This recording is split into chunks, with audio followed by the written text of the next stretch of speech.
नारद जी आए। यहाँ इस प्रसंग का तात्विक अर्थ है, भैया अगर जीवन में भगवान को पाना है, रो तो हम सब रहे हैं, रो तो हम सब रहे हैं। कोई तन दुखी, कोई मन दुखी, कोई धन में रहत उदास, थोड़े थोड़े सब दुखी, सुखी राम के दास। हम सब दुखी हैं, सब रो रहे हैं। नारद जी गए कन्या के साथ, कन्या रो रही थी। नारद जी ने कहा, बेटी तुम रो तो रही हो, लेकिन भगवान का नाम लेकर के नहीं रो रही हो। अगर हम रो रहे हैं, दुखी हैं, तो भगवान के सामने जाकर के रोए, भगवान से रोए, तब भगवान सुनते हैं। हम खाली रोते ही रोते हैं, भगवान को याद नहीं करते। नारद जी ने कहा, भगवान का नाम लेकर के रो। और इन कन्याओं ने भगवान को पुकारा है नारद जी के कहने पर। नारद जी ने जब कहा तो कन्या रो रो के भगवान को पुकारने लगी, हे हरि, हे गोविंद, हे कन्हैया, हे माधव, हमारी रक्षा करो। और कहाँ प्राग ज्योतिषपुर, जिसको आसाम कहते हैं, कहाँ द्वारका, भगवान के कानों में जब करोड़ पुकार रही है, भगवान ने चलने का निश्चय किया है।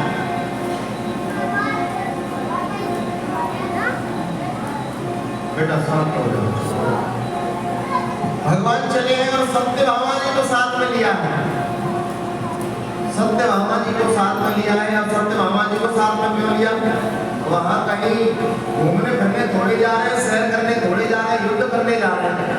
और युद्ध करने जा रहे हैं तो लक्ष्मणा जी को साथ में लेना चाहिए था, वो युद्ध करना जानते हैं। सत्यभामा जी को साथ में क्यों लिया? इसमें भी एक कारण है। सत्यभामा जी जो है पृथ्वी की स्वरूपा है, पृथ्वी की अंशी है। और जो भौमासुर जो है ये पृथ्वी का पुत्र है। और एक बात और विशेष है, ये भगवान का ही पुत्र है भौमासुर। जब भगवान बड़ा अवतार धारण किए, पृथ्वी को लेकर के आ रहे थे, तो पृथ्वी देवी ने गर्भ धारण कर लिया था। पृथ्वी देवी ने इसको जन्म दिया है। लेकिन बंधुओं, संगत का असर इतना भयानक होता है, इसने राक्षसों का, दैत्यों का संग किया तो दैत्य राक्षस हो गया। और राक्षस के पुत्र हैं प्रहलाद जी। राक्षस के पुत्र कौन है? प्रहलाद जी। और सत्संगत की संगति की प्रहलाद जी ने, तो महाभागवत हो गए प्रहलाद जी। अरे प्रहलाद जी ने कह दिया अपने पिता हिरण्यकश्यप से, ठाकुर जी भगवान मेरे इस खम्भे में है। और जब प्रहलाद जी ने कहा विश्वास से कि इस खम्भे में है, तभी उस खम्भे में से गड़गड़ाहट की आवाज आने लगी, सिंह के घुर्राने की आवाज आने लगी। तभी हाथ जोड़ करके प्रहलाद जी कहते हैं, हाँ हाँ हाँ हाँ, इसी में है, इसी में है, इसी में है। सत्संगत का असर था। जब तक सत्संग नहीं करेंगे तब तक विश्वास नहीं होगा भगवान में हमें। सत्संग करते रहना चाहिए। कैसा सत्संग करें? सत्संग के बारे में मैं शुरू से निवेदन कर रहा हूँ। जो राम और कृष्ण, हमारे शंकर भगवान, हमारे माता रानी, हमारे गजानन सरकार के बारे में बताए, वो गुरु अच्छा है, उसका सत्संग सुनो। बस सत्संग के कारण प्रहलाद जी महाभागवत हो गए, और कुसंगत के कारण जो भगवान के पुत्र हैं वो राक्षस हो गए। भगवान उसी समय मारना चाहते थे किसको? भौमासुर को। लेकिन पृथ्वी देवी ने मना कर दिया। कौन मां चाहेगी कि उसका पुत्र मर जाए, चाहे कैसा भी हो? पिता तो एक बार को निष्ठुर हो सकता है, कठोर हो सकता है, लेकिन मैया चाहे कैसा भी बेटा हो, मैया कहेगी कि मेरा ही लाल है। पृथ्वी देवी ने मना कर दिया, मत मारिए। भगवान कहते हैं मैं भी प्रण करता हूँ, जब तक तुम नहीं कहोगी तब तक मैं इसको मारूंगा ही नहीं। इसलिए सत्यभामा जी को साथ में लेके गए हैं, क्योंकि पृथ्वी की अंशी है, पृथ्वी देवी है सत्यभामा जी, भूदेवी है सत्यभामा जी। लेकर के गए हैं उन भौमासुर का। पहले एक सेनापति लड़ने आया, मुर नामक दैत्य आया, इसके 5 सिर थे। भगवान ने उस मुर नामक दैत्य का संहार किया है और भगवान का यहाँ एक नाम पड़ गया, मुरारी।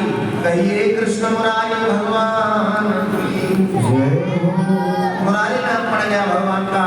आगे जब चले हैं तो ये भौमासुर नरकासुर लड़ने के लिए आया है और वो बाण पे बाण चलाए जा रहा है।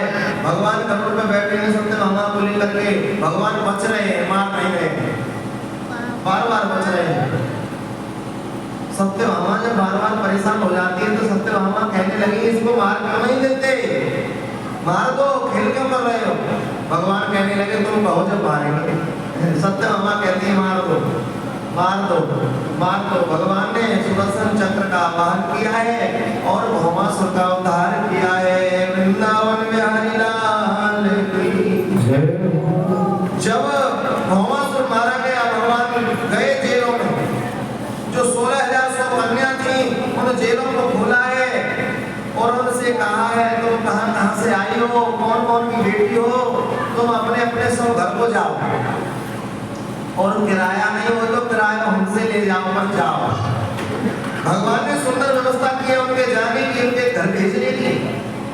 सब अपने अपने घर गए बंधु, अपने अपने घर जाकर के अपने अपने परिवारिक जनों को आग्रह किया है हम आ गए हैं लौट के, हमें अपने घर में रख लीजिए।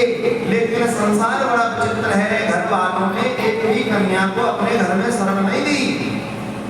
वो सब कन्या कहती है पिताजी भैया हम पवित्र हैं, हमें रख लीजिए।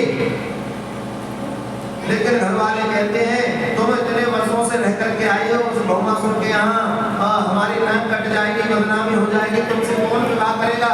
हमने तो समझ लिया तुम मर ही गई हो।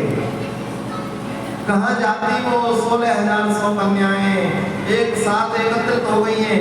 कोई कोई कहती क्या मर जाए, एक कहती नहीं नहीं बहन ये शरीर मरने के लिए नहीं मिला है, भगवान को पाने के लिए मिला है। वहीं चले और सभी मिलकर के भगवान की शरण में गई हैं। भगवान ने कहा क्यों आ गई हो वापस। सब कहते हैं हाथ जोड़ करके नहीं अपनाया घर वालों ने हमें। क्या करती, अगर भगवान उनसे विवाह ना करते तो क्या होता, या तो वो अपने आप को जला के मार देती या किसी गलत रास्ते पे चले जाती। किसी गलत रास्ते पे चले जाती तो समाज में कितनी विकृति फैल जाती। भगवान की शरण में गई है, तभी भगवान ने भुजा उठा करके कहा है भैया जिसका कोई नहीं होता उसका मैं होता हूँ।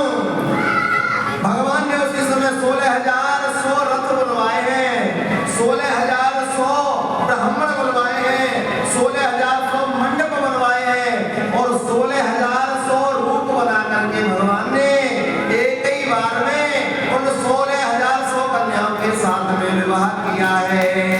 कहिए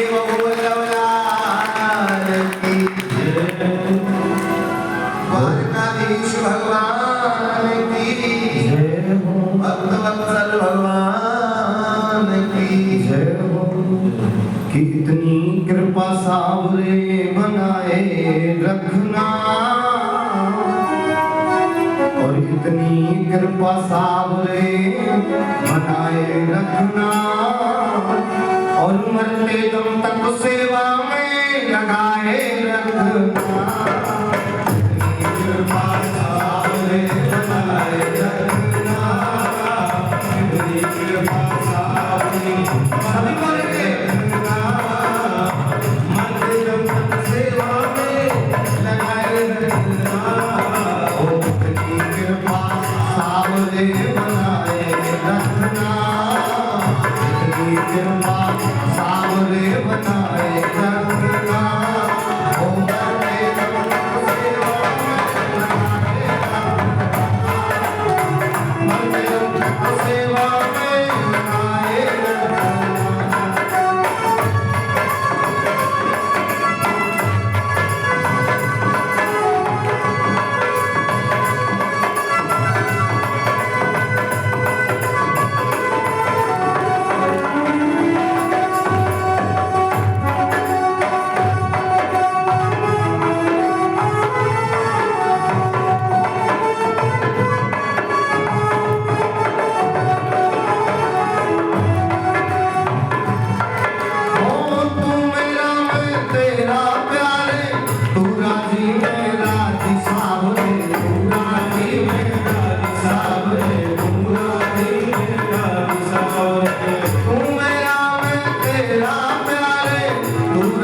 और भगवान हो गए बहुवल्लभ लाल। भगवान अपनी सुधर्मा सभा में जाते हैं। अब भैया बाहर उड़ा ले।